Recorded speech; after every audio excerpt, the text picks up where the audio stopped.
దీన్ని మాటలు లేని పుస్తకం అంటారు. చదువులు లేనోళ్ళు కూడా ఇది వాడచ్చు.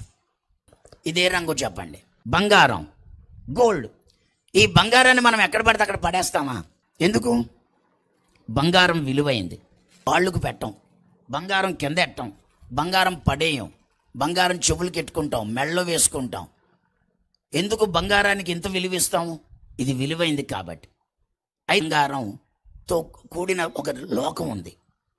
ఆ బంగారు లోకాన్ని కొంతమంది వైకుంఠం అంటారు, కొంతమంది మోక్షం అంటారు, కొంతమంది స్వర్గం అంటారు, మనమేమో పరలోకం అంటాం.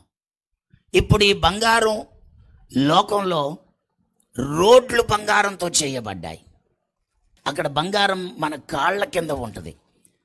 ఎందుకు ఈ లోకంలోకి అందరూ వెళ్ళరు అంటే ఇదే రంగు చెప్పండి?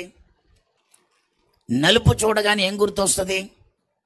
పాపం, చీకటి, కల్మషం, ఇవన్నీ గుర్తొస్తాయి. నీ లోపల ఈ కల్మషము, పాపము, చీకటో ఇవన్నీ ఉండడం వల్ల నువ్వు ఇక్కడికి వెళ్ళలేవు. మరి ఇది ఎలా పోద్ది?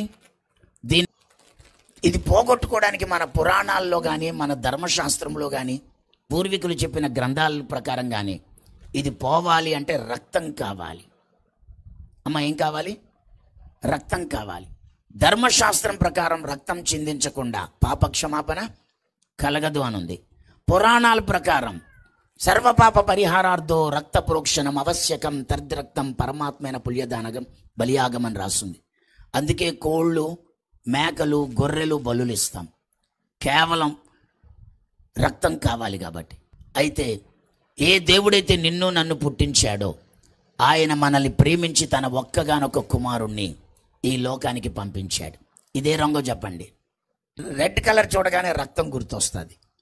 మన పాపాలని తీసేయడానికి యేసయ్య ఈ లోకానికి మనిషిగా వచ్చి సిలువలో రక్తం గార్చి ప్రాణం పెట్టి చనిపోయాడు. ఆయన రక్తము వలన పాపక్షమాపణ మరియు మారు మనసు ప్రకటించబడునన్నాడు. ఎవరు యేసు రక్తంలో తమ పాపాలు కడుక్కుంటారో వాళ్ళ హృదయాలు ఇలా తెల్లగా శుద్ధిగా చేస్తానన్నాడు. సోపుతో నన్ను కడుగు, హిమము కంటే తెల్లగా నా హృదయం చెయ్యి అన్నాడు. ఇదండి మన హృదయం. ఇలా మార్చబడుతుంది. ఇలా మార్చబడితేనే నువ్వు పరలోకం చేర్చబడతావు. ఇప్పుడు ఇలా మారితే అయిపోలే. మారిన తర్వాత పచ్చదనం దేని? ఫలింపుకి, ఎదుగుదలకు. వాళ్ళు ఎదిగి ఫలించాలి.